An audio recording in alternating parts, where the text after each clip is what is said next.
All right, well, my clock says noon, so I think we are going to go ahead and get started. My name is Heidi Garvin, and I'm with Grow Nebraska. I get to facilitate trainings like these where we work with Nebraska businesses to teach you about a variety of different topics. So I'd like to thank all of you for being here today. I do have a couple of quick housekeeping things before we get started. First off,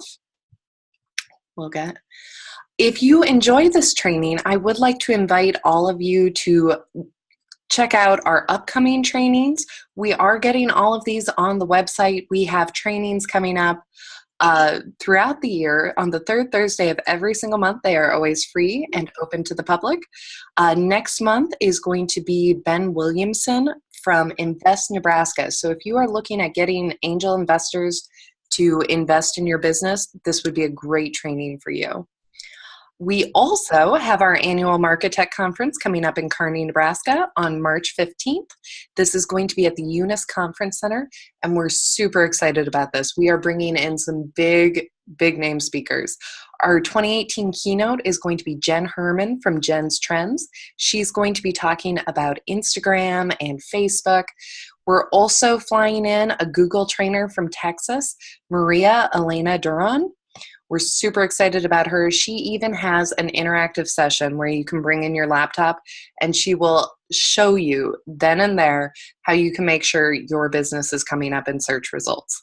So very excited about this. You can register now at markettechconference.org.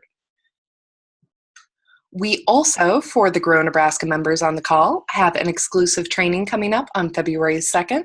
You may have heard that Facebook is making a lot of changes to their marketing algorithms. So we want to make sure you're prepared. You can register for this training on grownebraska.org.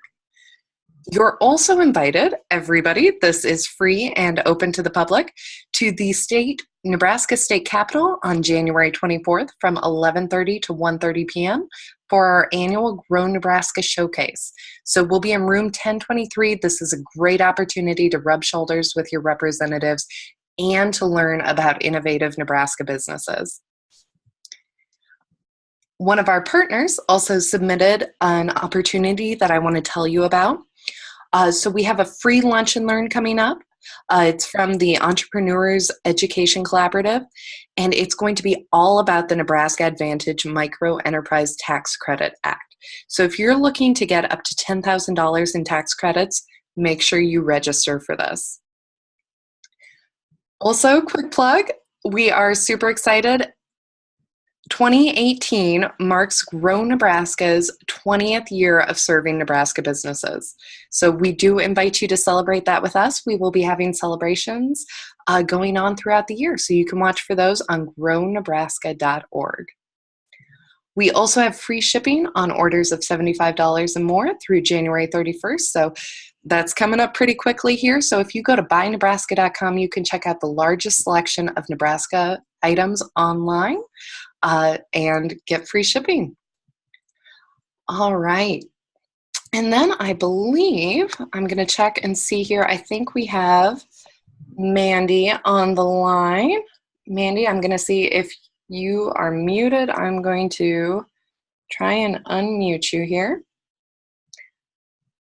So we're going to unmute. Oh, here we go. All right. Oh, I am unmuted. You're unmuted now. So Mandy is from Cornerstone Bank, and they have been amazing enough to sponsor this training for us this month. So Mandy, I'll let you tell us a little bit about what you do. Sure. Well, thank you again for attending this training. And Cornerstone Bank, we're proud to sponsor this today and proud to be a sponsor of Grow Nebraska. Again, my name is Mandy Hingelfelt, and I'm the Vice President of Marketing and Business Development for Cornerstone Bank, and I'm located in the York office. We do have 40 offices throughout Nebraska, so chances are you might have one close by or in your own town. Cornerstone is a family-owned full-service bank, and we offer a wide range of deposits and loan products, in addition to insurance, investments, trust services, And of course, all the tech things, the online banking, the mobile banking, bill pay, all of those things. For our business customers, we offer a variety of services to make managing your business easy. So we offer services like BizConnect, which is our online business banking program. So you can do business transactions, you can do ACH origination, funds management, etc.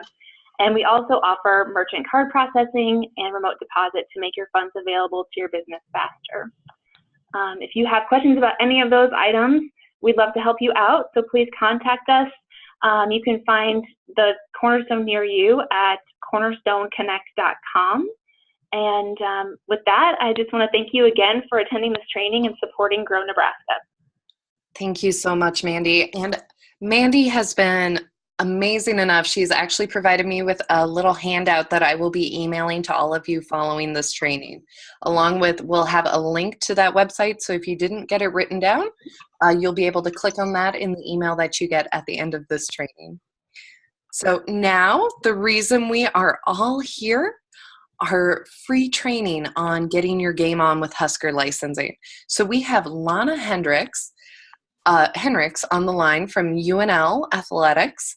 And while she's presenting, I will have all of you muted, but there is a chat window that you can type in any questions that you might have for me. And I'll interject and let Lonna know. So Lonna, I'm going to stop sharing and let you take over the screen. Okay, can you hear me? Yes. Okay, let me get this up here.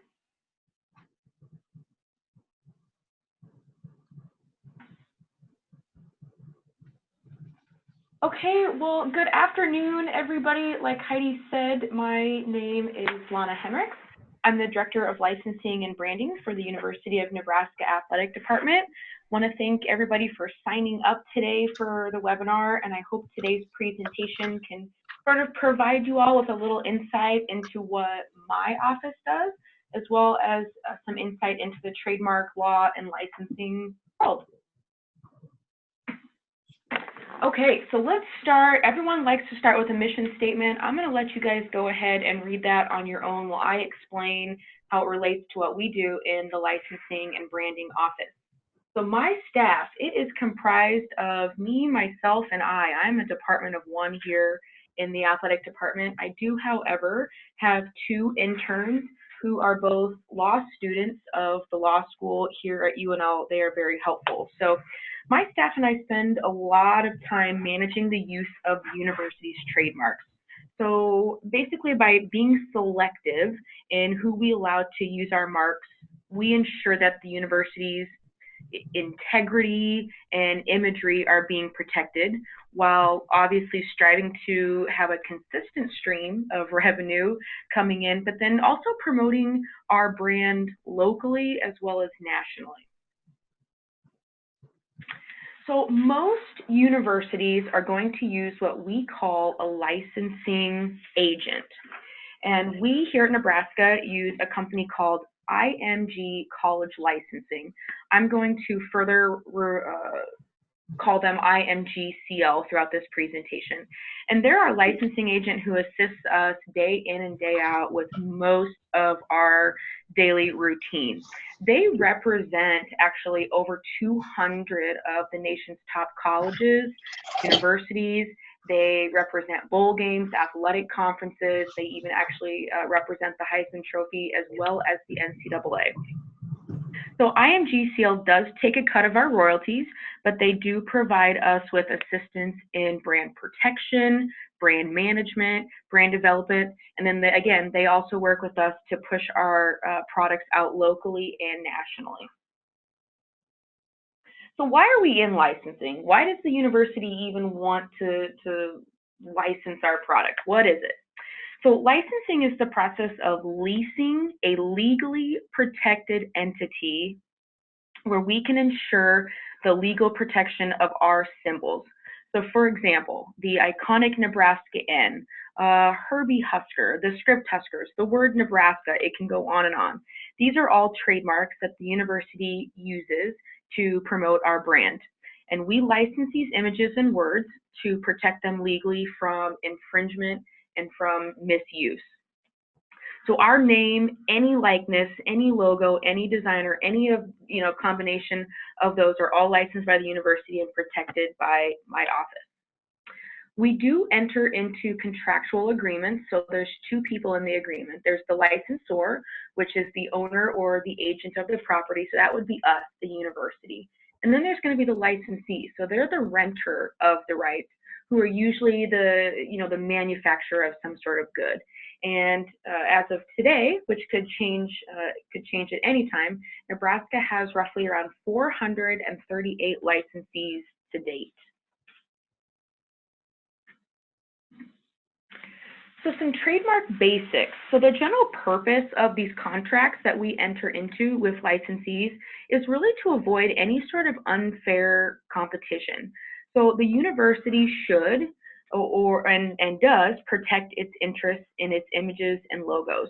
So trademark law really just ensures that this is possible, and it ensures the protection via federal and state trademark laws. So what do we do? One of the funny things around the office here in athletics is I am called the sheriff of the N, or the protector of the N. Everyone gets a good laugh at that. We really do not have one and the same day here in the licensing office.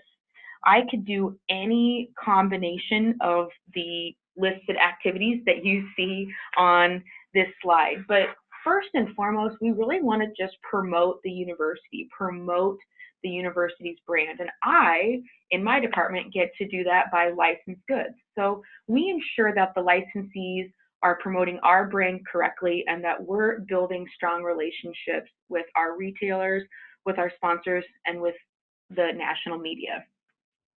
Every morning when I get into the office, we do artwork approval. So my staff and I review every single item that is out at retail. It has to come across my desk for approval.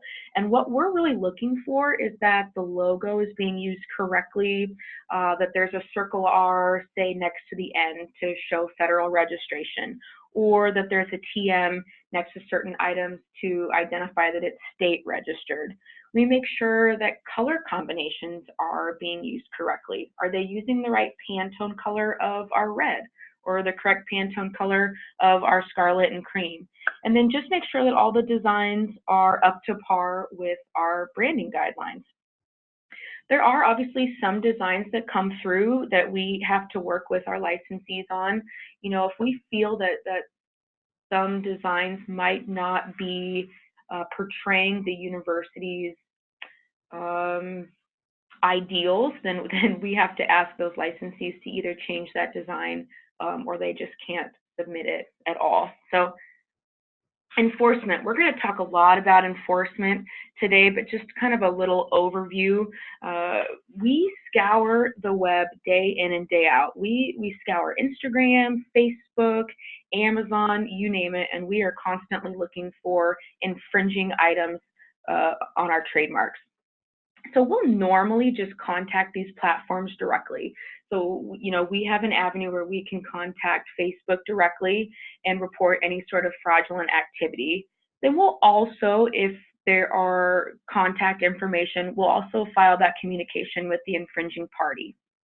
If the problem would need to escalate, we would probably work with our university's legal counsel on sending out some cease and desist letters.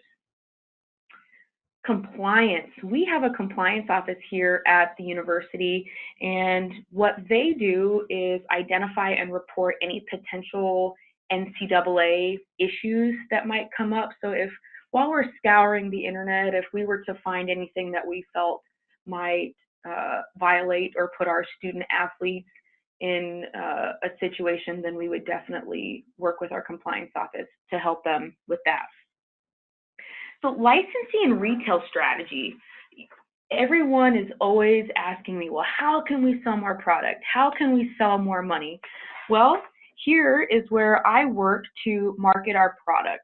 I'm going to use an example of Scheels. So we all know that Scheels here in Lincoln is opening a mega store, and they're going to open sometime around the first home game. And Scheels, for us, is one of our top retailers. They sell a lot of Husker apparel. So we are going to work with Scheels for their grand opening and try to get as many Husker buying fans as we can into that store. So we're going to provide them and work with them to do some possible ticket giveaways, to promote Scheels on social media, and in return, hopefully have those consumers in the store to buy Husker apparel. And then lastly, you'll see new licensees. So I work with our licensing agent to screen new applicants. On any given day, we could have anywhere from 10 to 20 new license requests. So I have to work through those and work through IMG to either approve those or communicate with the potential licensee on ways they need to update their application.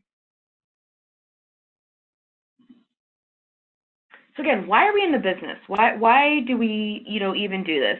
Well, brand awareness is, a big part of what we do. The athletic department specifically. Contrary to some popular belief, Nebraska athletics is more than just a football team.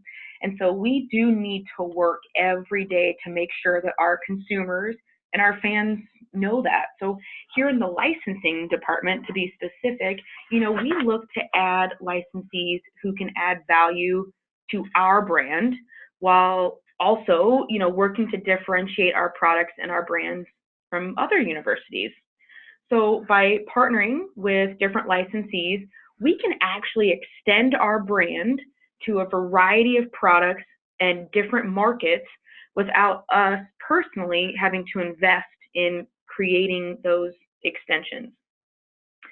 We also, if you see on the right-hand side, it's called the 3 Ps of licensing. So we protect, we promote, and then obviously we profit from it. So let's go into that next. 3 Ps, protect. The university and the consumer both are interested in brand protection. And when I use the word consumer, I consider myself to be a consumer and all of you to be the consumer. Anybody that's going out and purchasing anything at retail, you all are going to be the consumer. So brand protection is going to prevent the unauthorized or inappropriate use, which could diminish the value and interest in our products. And honestly, by enforcing these licensing agreements, we ensure that the people we go into business with are adhering to the athletic department as well as the university's conditions for trademark use. We make sure they're complying with our goals, our policies, and most importantly, that they're following federal and state fair labor laws.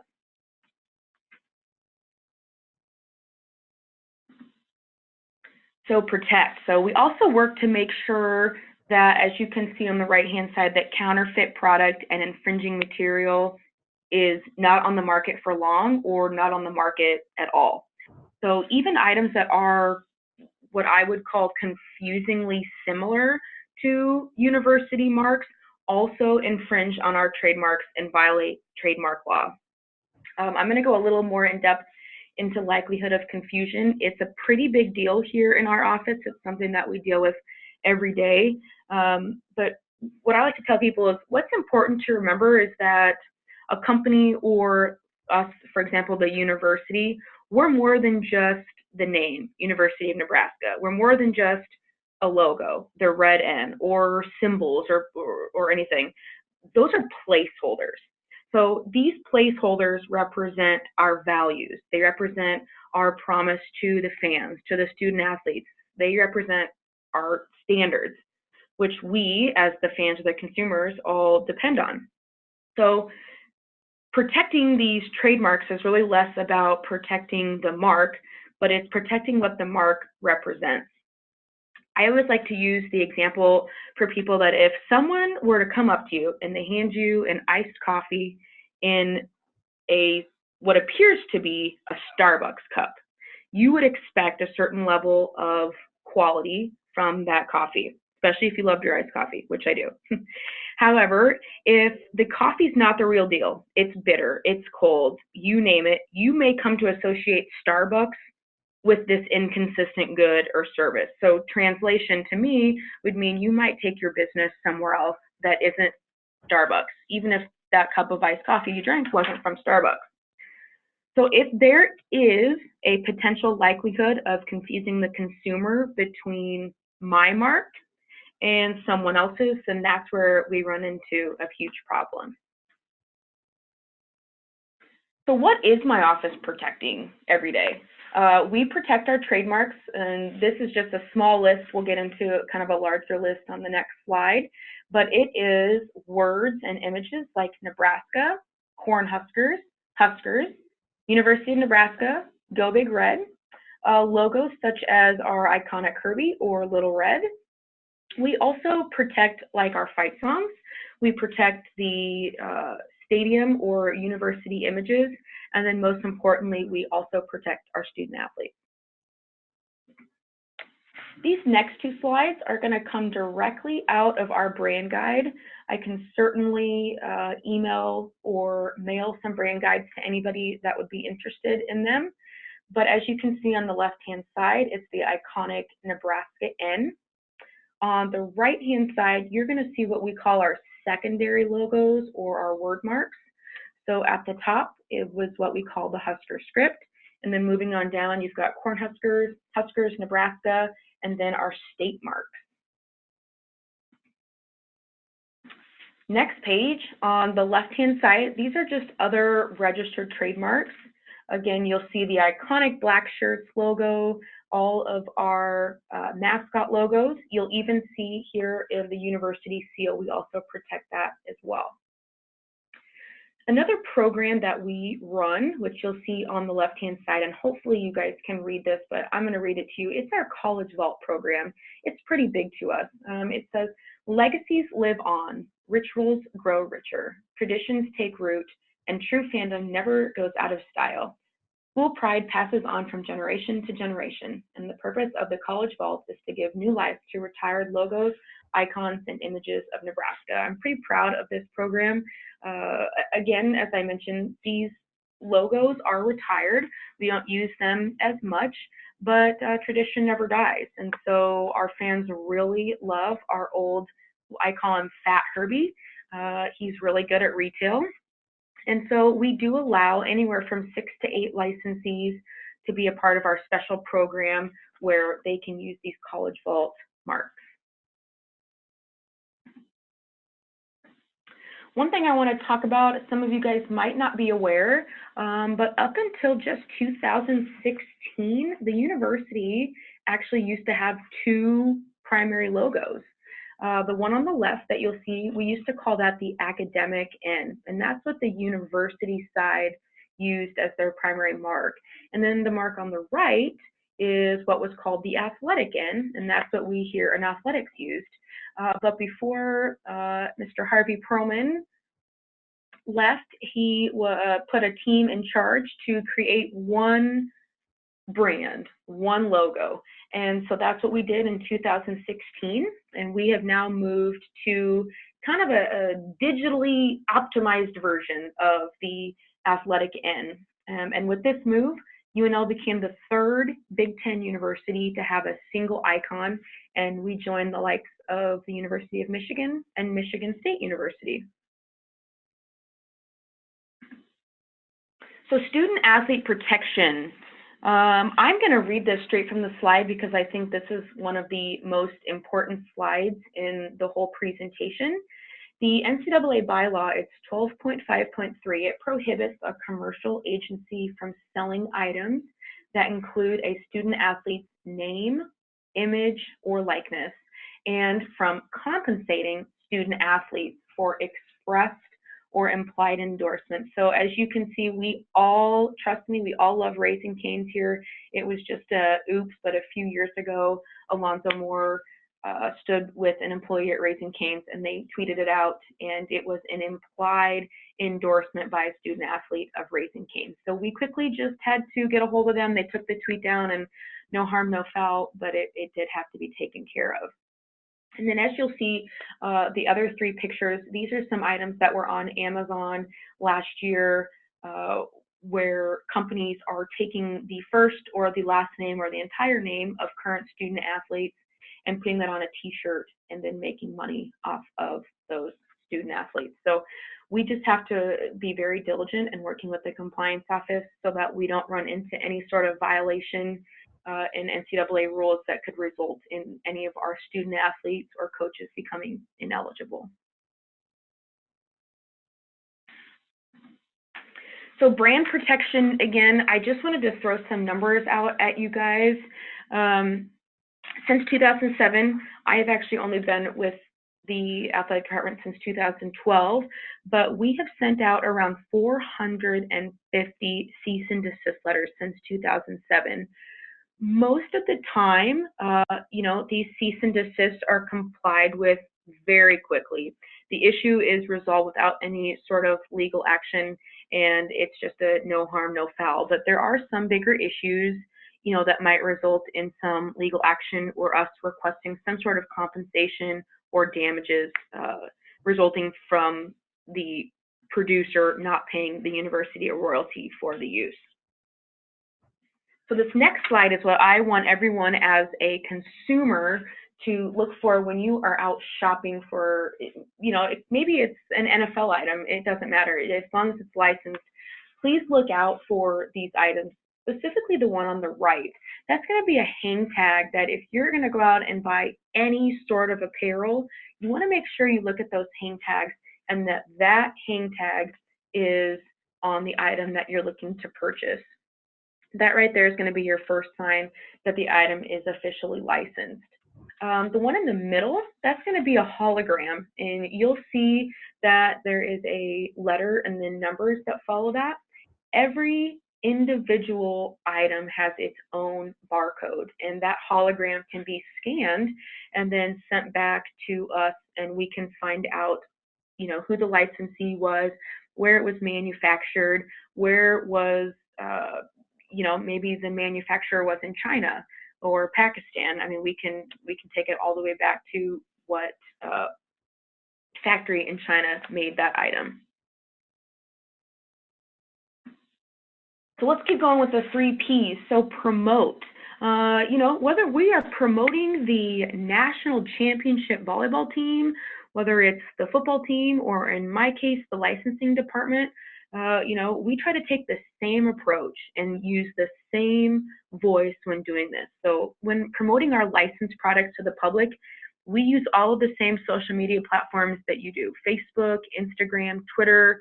We send out email blasts, we do mailer promotions, and this is really all just in effort to build consumer awareness about our products, our licensees, and our retailers.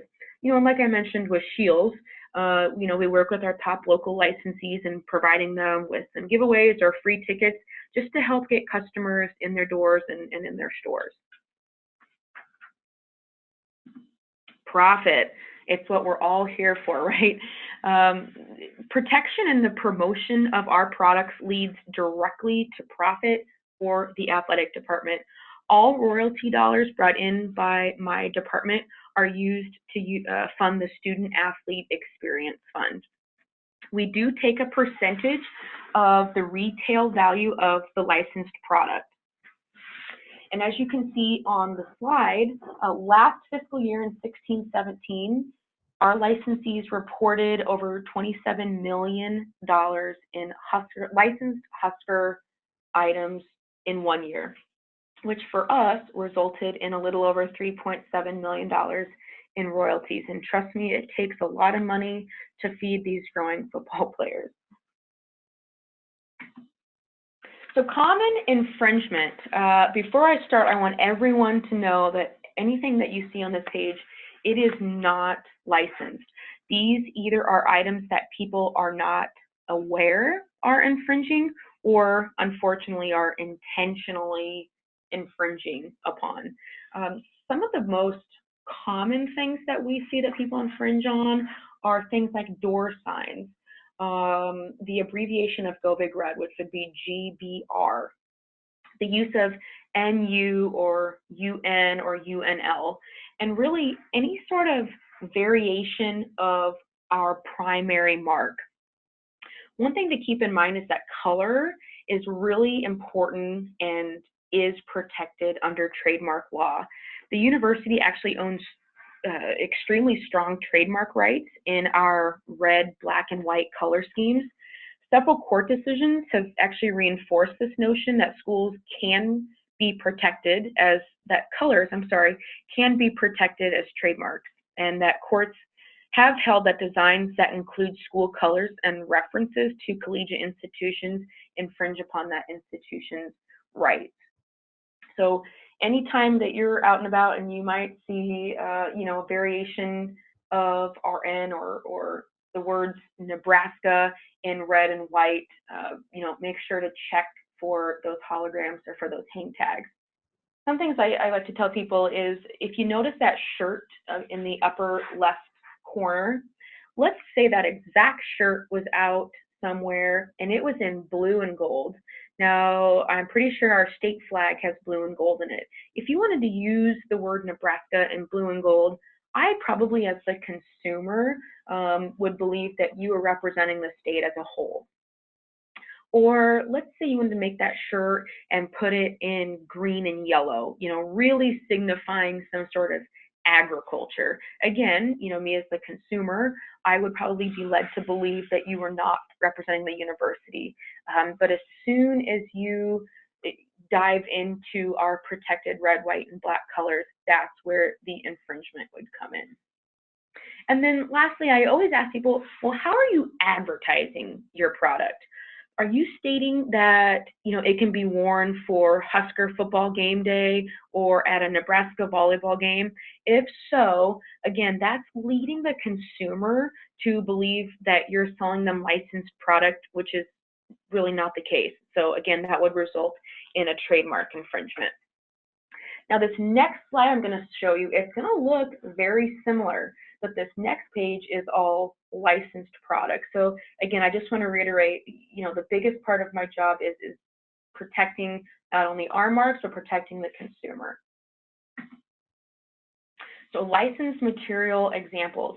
Again, you'll see on that left side, it's just a very generic Nebraska shirt, but again, it is in our red, white, and black color scheme.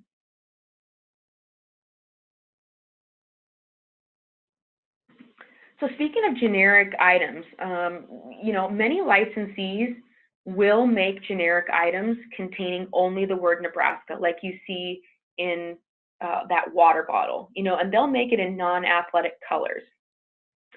They do, however, market this item at retail as university related. So generic items, if not using university colors, aren't necessarily infringing unless they're promoted or marketed as university related. But you'll see that cap to the right, that in that hat picture, they are, however, using our iconic font and the arched word.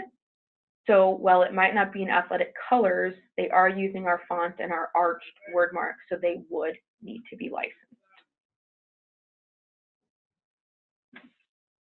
Let's talk a little bit about where I am housed, Memorial Stadium.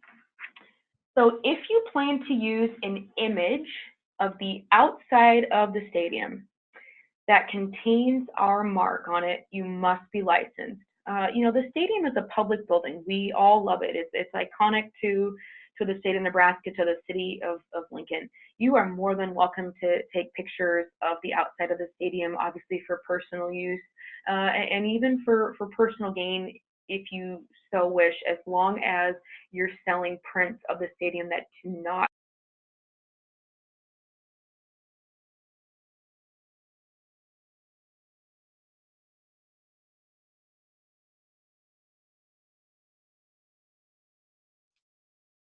Are you still there, Lonna? We're having trouble hearing you.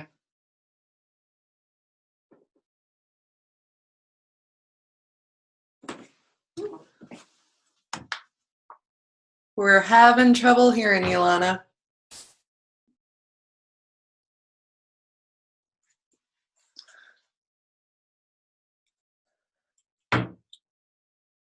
to be some sort of Lonna, I'm going to have you back up just real quick. We were having trouble hearing you for a moment.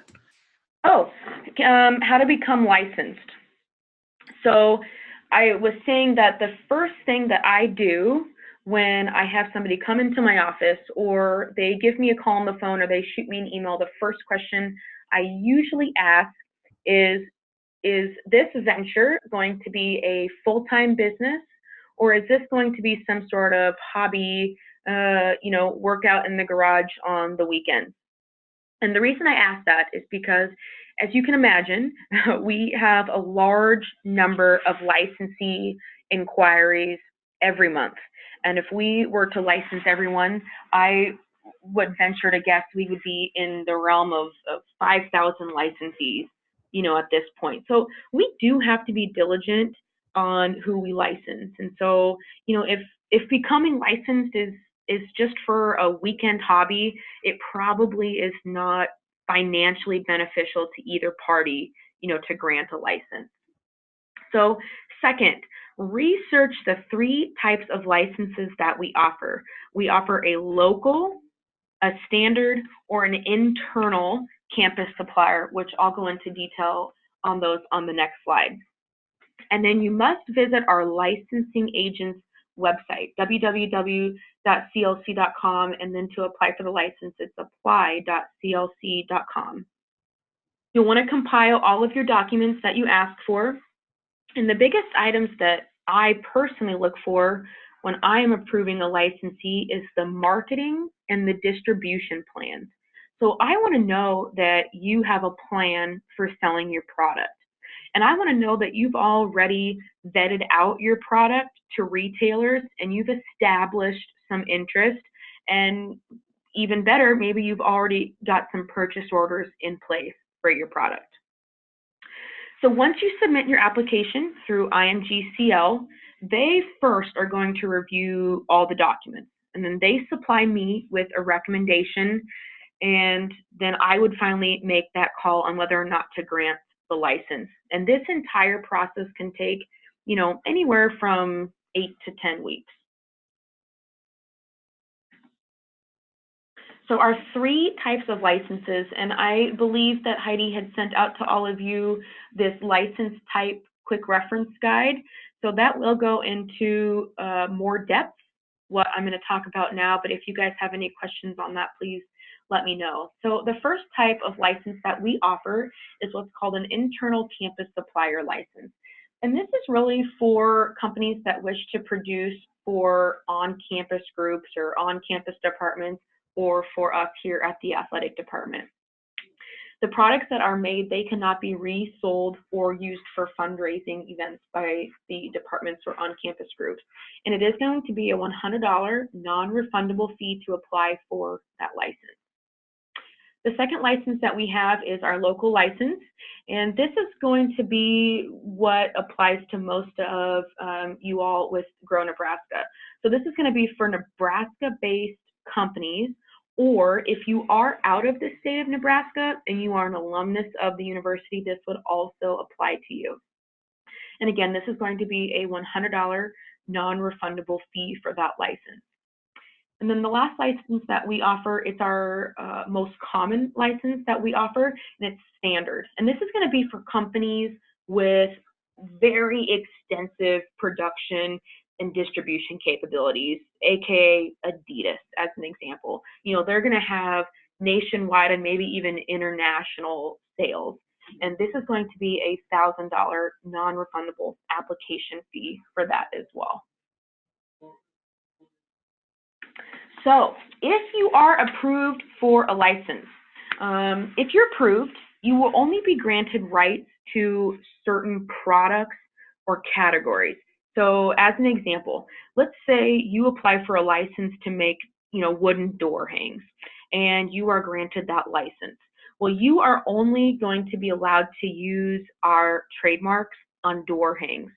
So obtaining a license doesn't give the licensee access to put our marks on anything that they wish to sell. And then at the same time, it's only going to allow you to sell to certain retailers. So again, as an example, some licensees that we currently have only have rights to sell to, say, like sporting goods stores or department stores, while others might have rights to sell to stores like Shopko or Target or Walmart, which would be more like our wholesale or our mass. And then other folks might have rights to sell just directly to a consumer. So this might apply to those that grow Nebraska. While if you want to sell directly to the consumer and maybe you have an internet-based company only, then you would apply to have internet sales rights only. Licensees are required to pay royalties for the use of our mark. We don't hide that, it's not a surprise. And royalties do vary by product. So for apparel items, Nebraska charges anywhere around 16% royalty, and for non-apparel items, our royalty rate is going to be 12%. Now there are certain things like our College Vault program that I spoke to you earlier on. That's going to have an elevated royalty rate. It is a special program. But again, for the most part, our apparel licensees pay us 16% royalty and non-apparel pay us a 12% royalty. So alternatives to licensing. For some, obtaining a license might seem too hard or it's too expensive to do. Some might just be looking to, create items for craft fairs or to sell to their family and friends. So I would like to provide alternatives to obtaining a license so that people do have some options. Option one is become a manufacturer, become an authorized manufacturer or a supplier of blank goods to an existing licensee. This way, the existing licensee is doing all the work on the back end. They're required to handle all the artwork submissions, all the approvals, all the packaging, the accounting, the sales, the distribution. They do all that hard stuff. The next one is one that I usually say is the best alternative.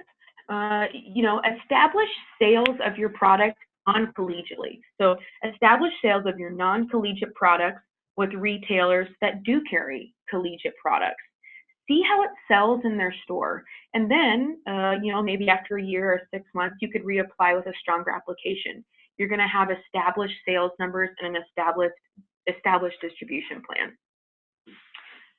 The third option is reach out to existing licensees to form an agreement to produce your design. So you bring the idea to them, they produce it, and then really they pay you a percentage of the sales. And again, they do all that hard work on the backside.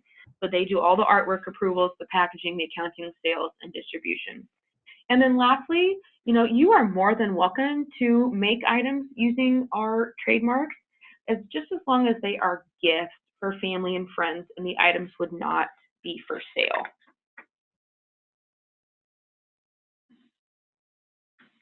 More information. I wish everyone would visit these two websites.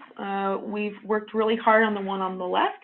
It is our personal licensing website for the university. You can reach it at www.licensing.unl.edu. It's going to cover a lot of the same information that we've covered today, just a little more in depth. And we do have a great FAQ page if there's some more questions that you have.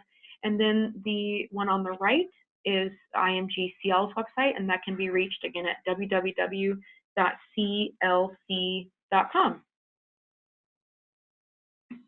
Questions? Awesome. Well, Lonna, first off, thank you so much for such wonderful information. This was very informative. Could you talk just a little bit more about the confusion aspect? Because I think the most questions I've gotten are like, how can you be sure if you're using like the word Nebraska in the right way?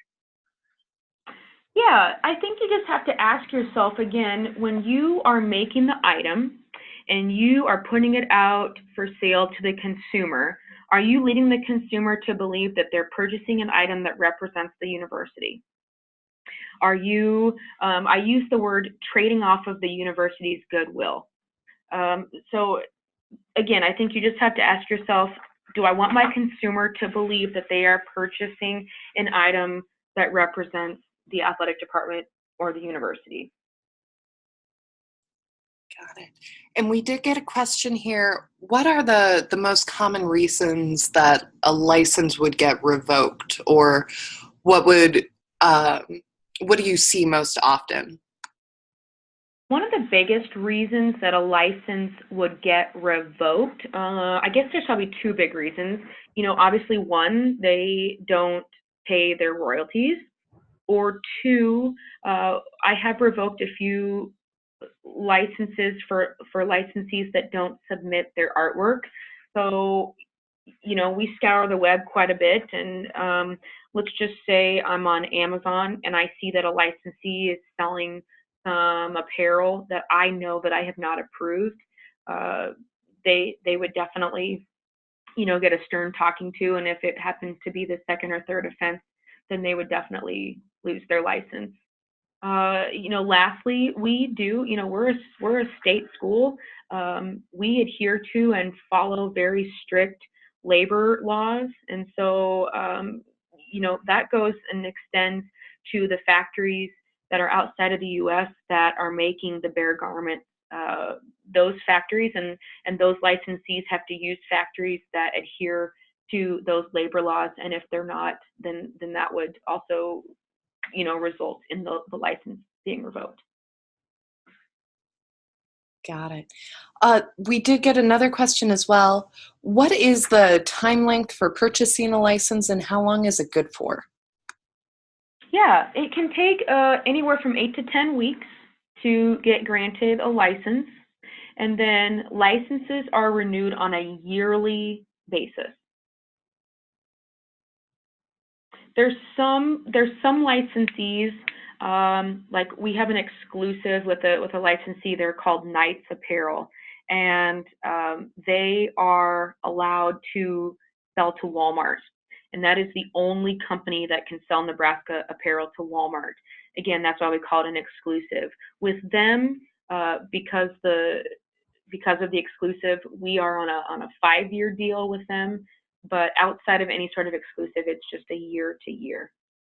And you don't have to necessarily reapply every year. We just go back and look at your sales and look at your artwork and determine if we want to extend your license for another year. Got it.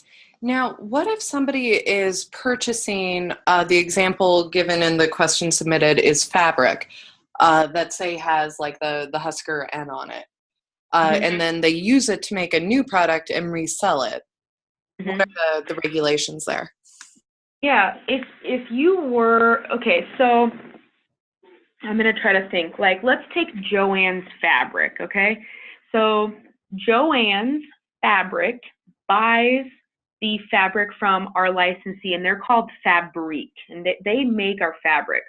And so when Fabrique sells the fabric to Joann's, Fabrique, who is the licensee, pays us our royalty.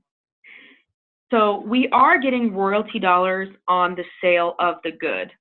Then the consumer buys the fabric from Joann's, and if they were to go and resell the fabric as fabric to another customer, we would not require a royalty. But if you're going to turn that fabric into a completely new product and make money off of that, then we would request royalties be paid.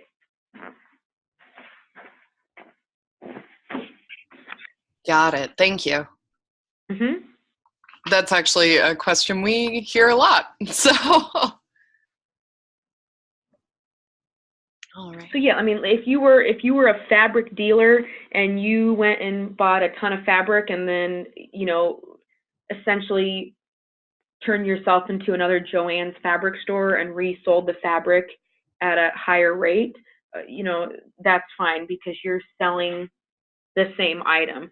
But if you go and turn it into something else, you know, a brand new product, that's when royalties would need to be assessed. Got it. Now, this is more of a Grow Nebraska question here. We have a lot of members who I mean, they sell directly to customers quite a bit, whether through their website, at farmers markets. They just go directly to the consumer. But then they also like to place their products in our Grow Nebraska retail training centers, which are in the malls in Grand Island and Kearney, or on our websites. Would they need to get special permission in their license then to place their products in our store? Yeah, I think, like I mentioned before, we just want to make sure that they have obviously direct-to-consumer rights, and then for the Grow Nebraska store, to make sure that they have internet-based rights. Wonderful. Is there a dollar amount or a product amount that a person has to make before they are large enough to get approved for a license?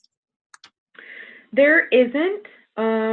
We do have what we call advanced fees. So on that sheet that everybody got on the email, you'll see that there are, I'm going to pull up mine here. So on the local license, for example, it shows that there's an institutional advanced fee. So you have to pay, let's just say your advanced fee is $250. So you pay that up front for that first year, and then your royalties pull from that. So the first $250 in royalties that you make, you've already paid that up front. And then once you reach $251, then you'll start submitting royalties again. Does that make sense? You pay your first advance fee of royalties up front. Got it. Well, that makes sense to me. We'll see if the person who submitted that question has a follow-up for it.